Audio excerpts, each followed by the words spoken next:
It's a new year and a new garden season, and there are a lot of things that I am definitely going to grow again this year, but there's also a lot of things I am not going to grow this year. This is the scoop into everything that has worked for me and has failed for me. So if you're on the cusp of buying new seeds for the year, hopefully this video will be helpful in making some decisions. You can see my garden behind me. I am growing in zone 8B in Washington State in the PNW on the west side of the state. So I have a very wet climate, very cool springs and falls, cold winters and hot summers. So that's kind of what I'm dealing with in my climate here. So if you're in a completely different part of the country or a part of the world with a different climate, you might find things that work for you that don't work for me, or vice versa. So let's dive right in. A lot of people want to know about tomatoes because everyone wants to grow tomatoes. I don't know any garden that doesn't grow tomatoes. So here are the tomatoes that have worked for me and that I really like. First of all, if you are going to be doing any sort of canning, preserving of tomatoes, I definitely recommend Amish paste tomatoes. I've had really good success with using Amish paste tomatoes because they have a lower water content. So when you're making salsas or marinara sauce, anything like that, there's not going to be quite as much water or seeds. It's going to be more meat to the tomato. And I just really had good success with these because they are prolific and they are big. The tomatoes are huge, and most of it is just meat. There's not a whole lot of that juicy, watery, slimy, seedy part of the tomato. So I grow these every single year with great success. These are from Baker Creek Heirloom Seeds. Now, I bought these like 5 years ago, and I just grow them year after year. You can find these in pretty much any catalog though. Another tomato that I like to grow every year is pineapple tomato. This one is from M.I. Gardner. I really love pineapple tomato because it has kind of this beautiful yellowish orange look to it, and when you cut it open, it's yellow on the inside, and it's pretty sweet. And I'll be honest, my family, we're not huge tomato fans. We love tomato products, salsas, marinara sauce, tomato sandwiches even. We love those. Just don't like the actual tomato. Like if you give me a slice of tomato, I will eat it, but I won't love it. So I'm always trying to find tomatoes that my family can tolerate better.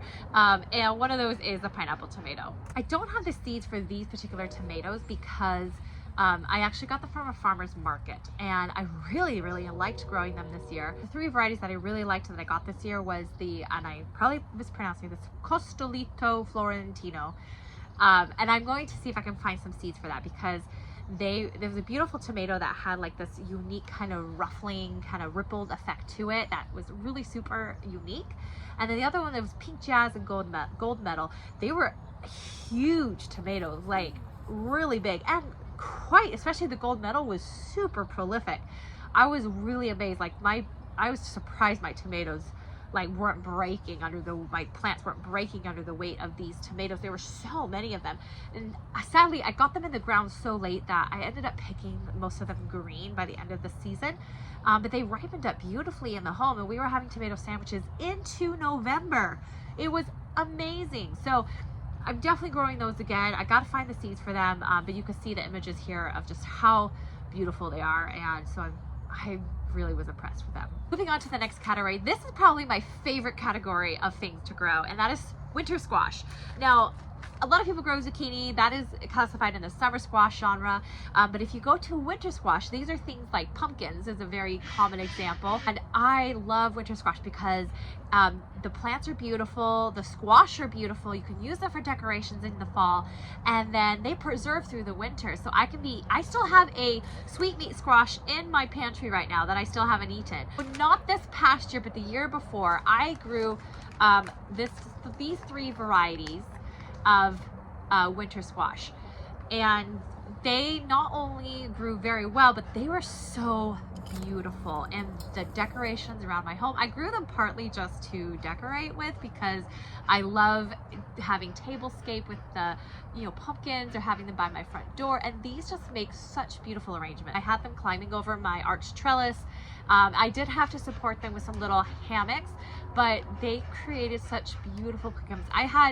I was just overwhelmed with my squash that year. Continuing with things that I would grow, there's lots of different lettuces that I've had really good success with. The 3 that I'm going to bring up today is the Summer Bib Butterhead lettuce. This is the one that creates really beautiful heads, and they're just really tender. I really enjoyed this one. I had really good success with, and I can't pronounce this, and I feel like it's called something else, but it's Marvel des Quatre Saisons. I think it's Four Seasons. Four Seasons lettuce. This one did really well when I winter sowed it, and I just broke them apart and planted them throughout my garden, and they did really well, and they were also very delicious. Jericho lettuce, this is one from So Right Seeds. This last year was my first year growing it, and they create a really nice heads, very similar to romaine. So it's kind of nice to have a mixture of more of the like tender, better butterhead, but also some that are a little more like that romaine type. I'm going to touch on brassicas next. I have not had continued success with broccoli. Cauliflower's also been iffy for me. Sometimes it works for me, and other times I don't get it in the ground soon enough, or I don't start it soon enough indoors, or maybe the aphids get to it. Maybe it gets too hot and it bolts. So I've just not had great success, except that I have had fairly good success with the Romanesco broccoli. And this is a cool one because it's so unique looking. I've never grown something quite so unique. And it tasted pretty good. I was actually surprised. We enjoyed it. I only grew one though, so I'm definitely gonna have to grow some more. Also in the brassica family are cabbages, and these are my two favorites. The first one is Savoy Perfection. This one's from So Right Seeds, but I've also grown it from my gardener. Napa cabbage is like similar. Oh, so good for like adding to stir fries, and it creates beautiful big heads. They tend to be looser heads. They're not quite as tight as like this type of head from the ball head, but this one also grew really well for me. So it's kind of fun to have a mixture of both. I've bought seeds from all kinds of different companies.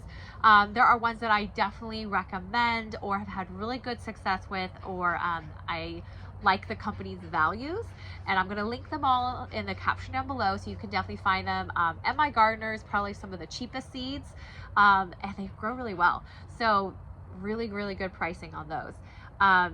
And So Right Seeds was I think the year before last, so 2023 was the first year I grew with them, and I really liked their stuff.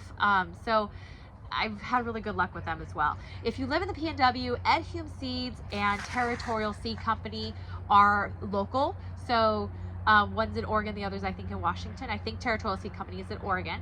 So they have a lot of seeds that are kind of more for this particular climate in the PNW. Okay, so I said squash was my favorite, but probably Scarlett runner beans are at the top of my favorite things to grow. Scarlett runner beans create these beautiful beans. They are everything. I just love everything about Scarlett runner beans. So let me start from the beginning.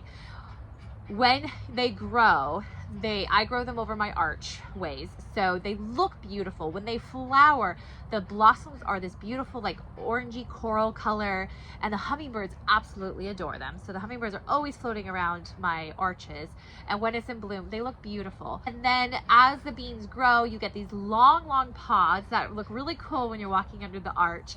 You can technically eat the pods when they are green and nice and fresh. You can eat them more like a green bean or a string bean. We had done that to try them out. I didn't really care for them. I thought they were a little tough. My favorite thing to do is to let the pods dry on the vine, and then you get a bunch of dried beans that then you can cook with. So it's a really fun one because it's unique, and then it's something that stores through the winter, and they're really low maintenance, and they look great when they're in full bloom and when the beans are growing. They just look so great. I don't think I will ever go a garden season without growing these beans. I'm probably just going to take some from this to plant this spring, so I got to make sure I save some. But it's just, they're so fun to cook up too.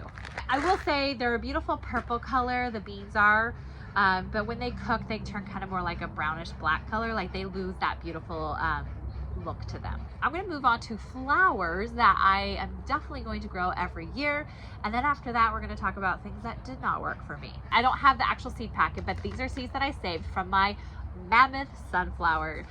I love growing mammoth sunflowers. I did not do it last year, but I love growing them because they are huge, they're beautiful. I will let some of them just go to seed for the birds, and it's fun to watch the birds come and peck at them. But also, I had a reel on Instagram and TikTok go viral about eating sunflower head. If you're curious as to how to grill a sunflower head and eat it, check out this video right here. Another thing that I'm always going to be growing in my garden are zinnias. Zinnias are great for pollinators. They're prolific bloomers and they will bloom just like all year long, and they are really beautiful. So many multicolors. There's ones that you can kind of get that have like this beautiful greenish color, but I like the ones that have just like a pop of pink and orange and yellow. And when I come into my garden and see zinnias, they just cheer up my day. I planted yarrow about 2 years ago. It is actually perennial in my climate, so I haven't had to replant this, but they are really beautiful, and yarrow is also medicinal. So if you know how to do that, which I do not, but you could use it for medicinal purposes. But I just love the look of the flowers, and because they're in the umbellifer family, they're really great for attracting those beneficial insects and your pollinators. And last but definitely not least, I will always grow marigolds, and I will always grow nasturtium. The great thing about nasturtium is it's so good at self-seeding that I rarely have to actually plant seeds. They will just pop up all over my garden because I can't catch all the seeds. So I just pull out the ones I don't want and leave a few, and they just every year they are outstanding. They're fabulous and they look amazing, and once again, great for pollinators. They're really good at attracting aphids away from like say your brassicas, because aphids love nasturtium. So it's always nice to have a few kind of on the outskirts of your garden where the aphids can go to and attack them and eat them, and then hopefully your other crops are kept alive. So these are great for like a trap crop. I do have to cover crops. So I am a huge proponent of growing cover crops. I think that it is a wonderful way to regenerate your soil in the winter and through the summer too, if you are letting a bed kind of go fallow. And I've always done mixes, and I will not grow rye again because it was very difficult for me to completely terminate it. Kept trying to grow back. So that is one I am not going to grow in the future. But a few that I will grow with cover crops are Austrian peas, oats, and also buckwheat. Buckwheat is one that is tender, so it's really only a summer one, and I grew it this year in my corn bed because I didn't plan to plant any corn because I had a baby in April and I just didn't have time. So I've sowed a bunch of buckwheat, and they were really beautiful, and then they were super easy to terminate. Just chopped it down and it just died, and it's kind of right now it's just kind of covering my bed and decomposing. So I really had good success with buckwheat. Let's talk about things that I am not gonna grow again.